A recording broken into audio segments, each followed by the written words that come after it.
तर सगळा प्लॅनच उलटा पडला.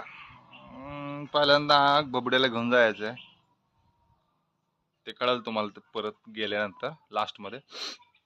आणि नंतर मग माझ्या राणीसाहेबांनी घेऊन दवाखान्यात जायचं. दवाखाना म्हणजे माझी गाडी.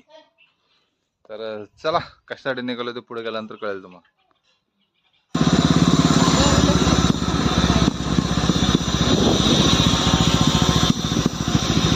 आपण आलो आज शेवाळे सराफ्स अँड सन्स या सोन्याच्या दुकानामध्ये. कारण उंडाळ्यामध्ये आहे ते. कारण का दिसतच आहे तुम्हाला स्क्रीनमध्ये. माझ्या बबुडीचे जे मोठंवालं हे होतं कानामधलं, तर ते छोटंवालं करायचं होतं. कारण की आता बबडी इकडे तिकडे फिरते. आजकाल विषय गंभीर असतो लहान मुलांसंदर्भामध्ये. तर मी म्हटलं छोटंसं बसू. तर बघा किती नखरे करते. ती चॉईस करत करत अख्खं तिनं दुकान घेतलं हातात. तर आपल्याला भेटलं हत्ती.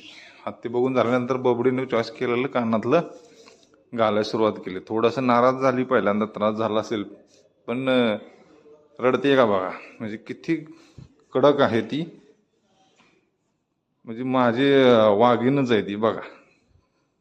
हाय करेल थोड्या वेळ बघा. म्हणजे कॅमेरा दिसला की तिला हाय करणार. एवढं कानात घालताना बायका आरडाओरडा करतात, पण हेच काहीहीच नाही. तोंडावरती नाही रिएक्शन, नाही काय नाही काय नाही. कानातलं घातल्यानंतर लगेच नाचायचं चालू.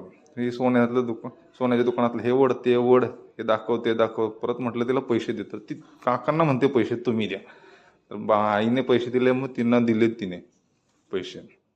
तर नंतर पाठीमागे काका बोलले की पाठीमागे सरकेल पिल्लू, पडेल बिडेल, तर थोडं पुढे सरक.